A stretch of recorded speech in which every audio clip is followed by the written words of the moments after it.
Hello and welcome to my channel. I am Stephanie. This is the May wrap up and stats video.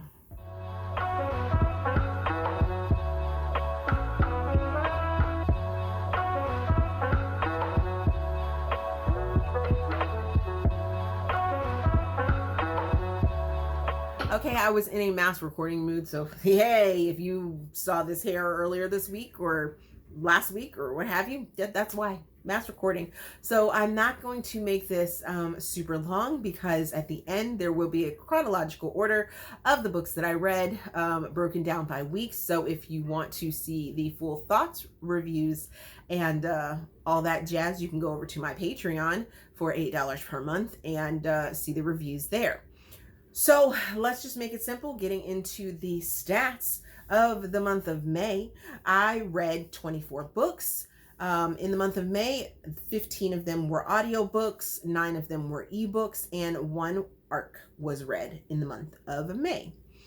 Here are the ratings for the month of May. I DNF 2 books, 0 1-star books, 0 2-star books, 1 3-star books, 3-star books, 11 4-star books, and 10 5-star books.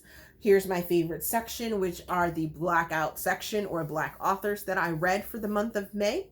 I read Jag by J. Neal, Obsession by L. Lorin, The Perfect Play by G.S. Carr, Real, which is a reread by Kennedy Ryan, The Tycoon Socialite Bride by Tracy Levesey, The Taming of LaRue by L. Lorin, Second Semester by QB Tyler, First Semester by QB Tyler, Luke by Tiffany Patterson, Anarchy by Carmel Rhodes, Need You Now by Mika Jolie, The Princess's Bride by J.J. McAvoy, Dirty Operations by Peyton Banks, Trust Me by Nia Authors, Dirty Ballistics by Peyton Banks, Dirty Tactics by Peyton Banks, Rapper's Delight by Kenya Gory Bell, and Backstage Benefits by LaQuette. Wow.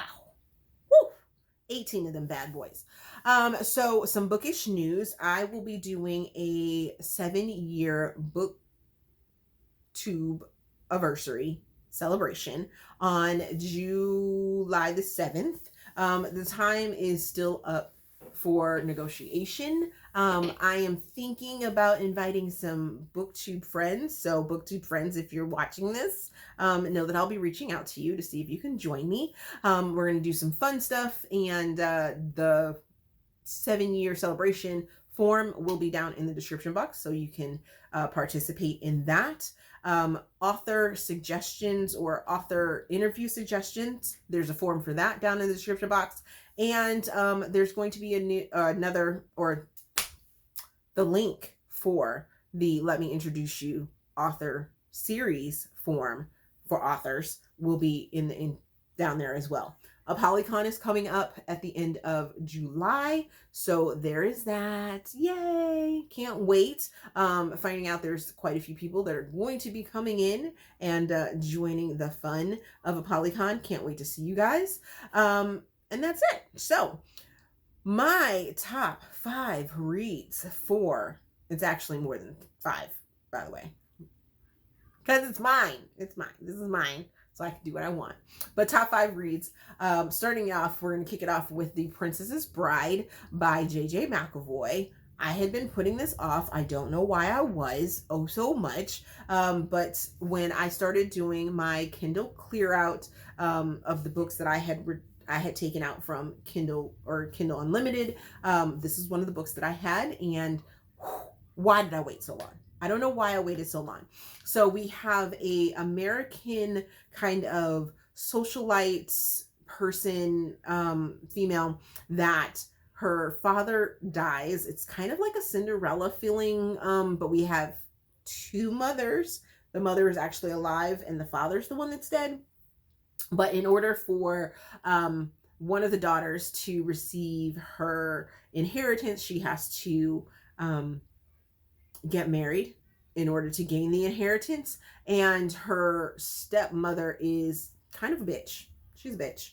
And Her mom is actually quite amazing, but at the same time, her mom has been living off of her sort of beauty and stature and things like that. And it's kind of pushing her to, you know, break from her her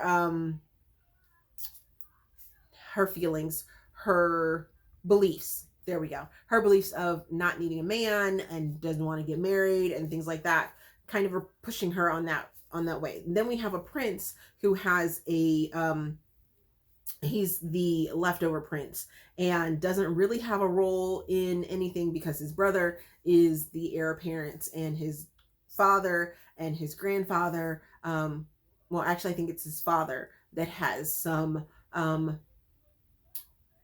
not mental health, it's Alzheimer's, I'm just gonna say it, has Alzheimer's, or dementia or something like that, but has some things going on with him, and he is the spare, so he's like, I'm not in line to gain the throne or anything like that, so why do I need to get married? But his brother is like, please go get married and, you know, do the thing, we need the money and things like that. So the two of them start this hate, I wouldn't even just like relationship, because she doesn't want to get married and he's like, I need to get married, but she's very lovely in the fact that she keeps rejecting me. And there are so many swoony moments throughout this story that by the time I got to the end of it, that I didn't even realize that there was no sexy time. There was no sexy time, like no on-page sexy time included in the story, and it didn't even bother me. It didn't even bother me. As you can see, it made my top reads for the month. So I can't wait to get to the other 2 books in the series and continue on. So yeah, the next book that I'm going to talk about is By a Thread by Lucy Score. Now this is the first book that I read by Lucy Score. Why is this the first book that I read by Lucy Score? I don't know. I've seen Lucy Score. I've met Lucy Score. I have quite a few of her other books. And I don't know why it took me so long to read this one. This is a thick one. This is a thick book. But it didn't seem like a thick book. And I loved the audiobook. We have this CEO of a company that is all about fashion. And then we have this woman that had to move to be with her father because her father has health issues and needs full-time nursing and everything like that. And then it's a thick book, but I didn't realize that it was a thick book. Well, I knew it was a thick book because I have a copy of it, a physical copy of it before I read it. But it has so many just beautiful moments. You're crying, you're laughing, you're feeling, you're swooning, it was so good. It was so good. And I can't wait to read more by Lucy Score. So yeah, there's that. Next, I'm going to talk about the SWAT Bundle by Peyton Banks. Now, I read this bundle in this series out of order. I read book number 6 quite a few months ago, like last year or something like that. And I was like, I need to get back to it. Well, the bundle ended up being in audiobook. All 3 books, 1 audiobook. I was like, ha, yes. So I read Dirty Tactics, which is book number 1, and it just rolled right into Dirty Ballistics and then Dirty Obsession. And I was like, haha, yes.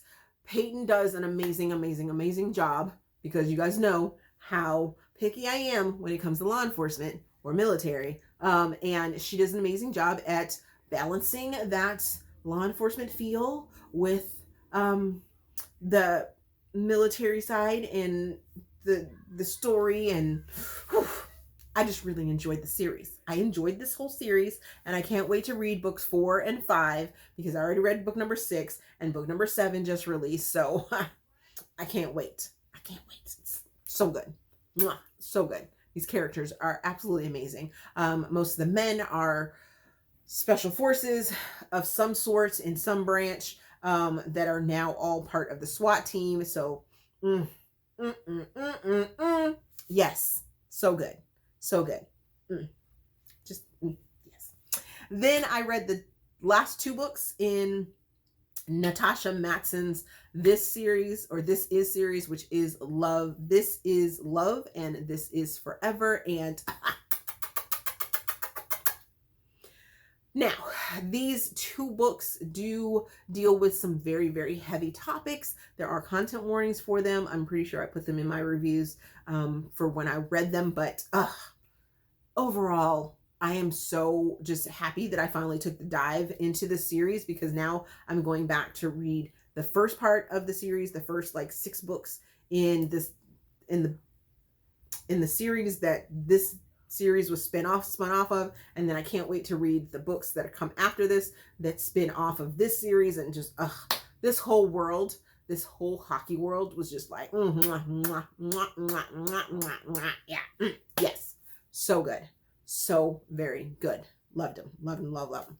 Then the final book that I'm going to talk about is On the Edge by Alethea Romig.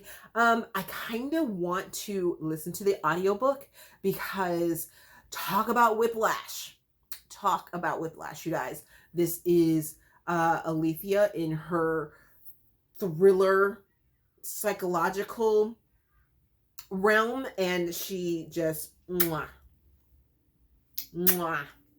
just so good. You're like, look over here, look over there, look over there, look over there, and then it's an open ending story, so you're just like, who knew what was known? And who actually did it? You don't know. It's all up to your own interpretation. And I'm sure Alethea will never tell us what actually happens. So, but yes, I loved all the whiplash. But if you're not a whiplash type of person, don't want to have the whiplash, you might want to stay away from it. But I loved it. Because I love this side of Alethea, and I'm here for it. So that is the monthly wrap-up video, guys. Yeah, lots to say, but like I said, if you know my outro, you can go ahead and jump ahead like 10 seconds and see the chronological slideshow of the books and things like that. But if you don't know my outro, here it is. If you enjoyed this video, please give it a big thumbs up, subscribe to the channel. Also, there is a feedback form down in the description box, so you guys can help me improve my channel, as well as all those other forms that I talked about throughout this video. My Patreon and my PayPal are down in the description box, and all my other social links are down there as well. So you guys can follow me everywhere, because I put content up somewhere on the internet. Yes. Other than that, thank you guys for watching, and I will see you in another video.